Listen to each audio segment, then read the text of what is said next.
నమస్తే. ఈరోజు మన స్టూడియోలో ప్రముఖ ఆధ్యాత్మికవేత్త ఆస్ట్రాలజర్ రవిశంకర్ శర్మ గారు మనతో ఉన్నారు. గురుగారితో మాట్లాడేద్దాం. నమస్కారం గురుగారు. నమస్తే అండి. మే 14 నుంచి జూన్ 1, 2026 వరకు కూడా గురుగ్రహ సంచారం జరుగుతుంది. మరి దీని కారణంగా వృషభ రాశి వారి పరిస్థితి ఎలా ఉంటుంది? ఈ గురుగ్రహ సంచారం వీళ్ళకి పాజిటివ్ అంటారా, నెగిటివ్ అంటారా గురుగారు? ముఖ్యంగా ఈ వృషభ రాశి వారికి వచ్చేటప్పటికి అత్యధికమైనటువంటి ఫలితాలు ఇవ్వగలుగుతుంది. ఎందుకంటే ఇక్కడ మనం గమనించినట్లయితే జన్మరాశిలోకి సంచారం చేస్తున్నటువంటి గురువు సువర్ణమూర్తి మే 14వ తారీఖున రజితమూర్తిగా మారబోతున్నాడు అన్నమాట. రజితమూర్తిగా మారబోతున్నటువంటి ఈ గురువు మే 14వ తారీఖు నుండి అక్టోబర్ 18వ తారీఖు వరకు అంటే రజితమూర్తిగాను, తర్వాత రాబోతున్నటువంటి అక్టోబర్ 18 నుండి తామరమూర్తిగాను మారబోతున్నాడు. తామరమూర్తిగా మారబోతున్నటువంటి ఈ యొక్క గురువు వచ్చేటప్పటికి మళ్ళీ తిరిగి రజితమూర్తిగా మిథునంలోకి రాబోతున్నాడు. అంటే అక్టోబర్ నుంచి డిసెంబర్ 5వ తారీఖున మళ్ళీ తిరిగి రాబోతున్నాడు అనమాట. ఈ యొక్క పీరియడ్ ఏదైతే ఉందో వక్రగతిలో వచ్చేటప్పటికి నవంబర్ 11న మారబోతున్నాడు అనమాట. ఇక్కడ వక్రగతి అనేది చాలా ఇంపార్టెంట్.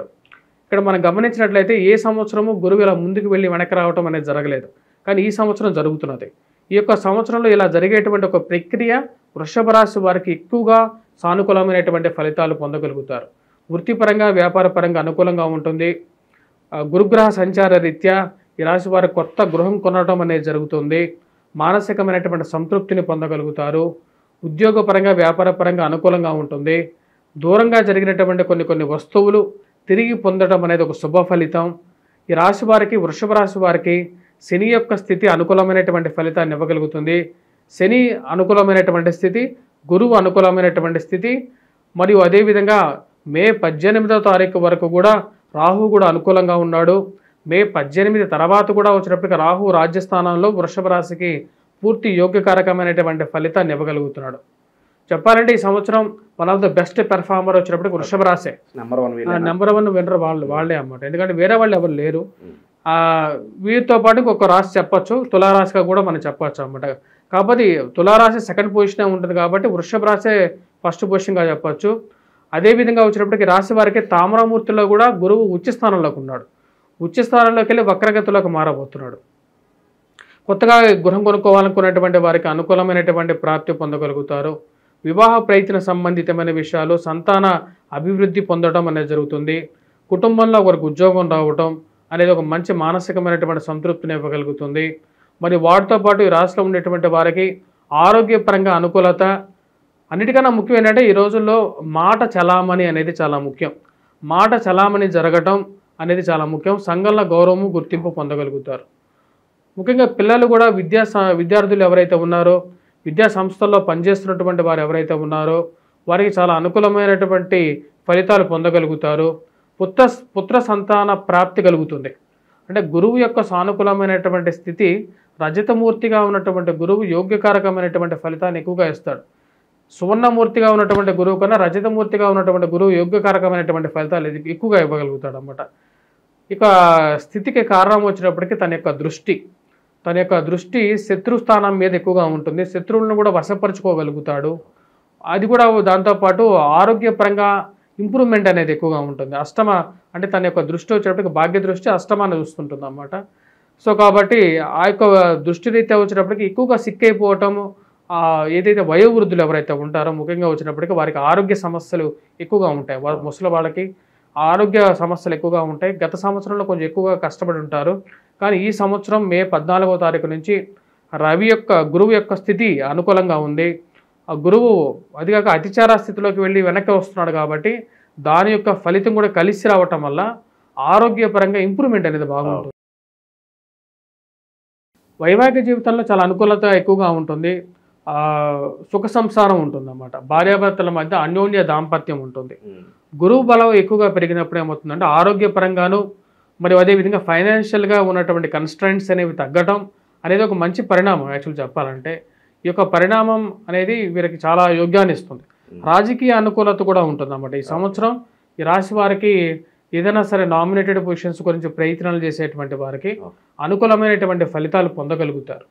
ముఖ్యంగా ఎవరైతే ఈ యొక్క అర్చక వృత్తిలో ఉండేటువంటి వారు, టీచింగ్ ఫీల్డ్లో ఉండేటువంటి వారు, పుస్తకం ముద్రణ రంగంలో ఉండేటువంటి వారు, దాని తర్వాత కాఫీ టీ హోటల్స్ రన్ చేసేటువంటి వారు, గోల్డ్ స్మిత్స్, బంగారం వృత్తి చేసేటువంటి వారు వీరందరికీ కూడా బాగుంటుంది. ఓకే. ఈ సంవత్సరం వీరందరికీ చాలా బాగుంది. యాక్చువల్గా చెప్పాలంటే లోహం పనిచేసేటువంటి వారికి కూడా బాగుంది. ఓకే. అంటే లోహ కార్మికులు అంటే బంగారం చేసేటువంటి వారు లోహ కార్మికులే. మరియు అదేవిధంగా ఎవరైతే ఈ యొక్క సిమెంట్ పనిచేసేటువంటి వారు, కాంక్రీట్స్ పనిచేసేటువంటి వారు, ఐరన్ పనిచేసేటువంటి వారు వీరికి కూడా చాలా అనుకూలమైనటువంటి ఫలితాలుగా చెప్పవచ్చు. ఓకే. వీటన్నిటితో పాటు హౌసింగ్ కన్స్ట్రక్షన్ చేసేటువంటి వారికి ఈ యొక్క సంవత్సరం చాలా అనుకూలమైనటువంటి ఫలితాలు గోచరిస్తూ ఉన్నాయి. గురుగ్రహ అనుకూలత అంటే ఎలా ఉంటుంది అనేది ఈ సంవత్సరం మీరు చూస్తారు. ఓకే. అంత అనుకూలమైనటువంటి ఫలితాలుగా గోచరిస్తూ ఉన్నది. మరి వాటితో పాటు సంతాన అభివృద్ధి పొందగలుగుతారు. సంతాన అభివృద్ధి ఎవరైతే ఉద్యోగపరంగా ప్రయత్నాలు చేస్తున్నారో, సంతానంకి ఉద్యోగం రావాలని ప్రయత్నాలు చేస్తున్నారు, వారి సంతాన అభివృద్ధి పొందడం అనేది ఒక మంచి కొసమెరప అన్నమాట. బాగా కలిసి వచ్చేటువంటి బిజినెస్ల్లో ఈ సంవత్సరం ఈ రాశి వారికి ముఖ్యంగా పెట్రోకెమికల్స్ పనికొస్తాయి, ఫార్మాస్యూటికల్ రంగంలో పనికొస్తుంది. వాటితో పాటు ముఖ్యంగా ఈ యొక్క సిమెంటు, స్టీలు బాగా పనికొస్తుంది, క్రూడ్ ఆయిల్స్ బాగా పనికొస్తాయి. వాటితో పాటు వడ్డీ వ్యాపారం బాగా పనికొస్తుంది. చీట్ల వ్యాపారం చేసేటువంటి వారు ఎవరైతే ఉంటారో వారికి కూడా బాగా కలిసి వస్తుంది. ఫైనాన్షియల్ మొబిలిటీ బాగుంటుంది, రొటేషన్ బాగుంటుంది. ఈ సంవత్సరం బాగా అభివృద్ధిలోకి చాలా రావాలి. వరకు గురుగారు ఇక్కడ మంచి ఫలితాలు ఉన్నప్పటికీ పలానా విషయంలో వీళ్ళు చాలా జాగ్రత్తగా ఉండాలంటే ఏం చెప్తారు గురుగారు? ముఖ్యంగా వచ్చేటప్పటికి ఈ రాశిలో ఉండేటువంటి వారు, ఈ వృషభ రాశి వారు వచ్చేటప్పటికి స్త్రీ విషయాల్లో కొద్దిగా జాగ్రత్తగా ఉండాలి.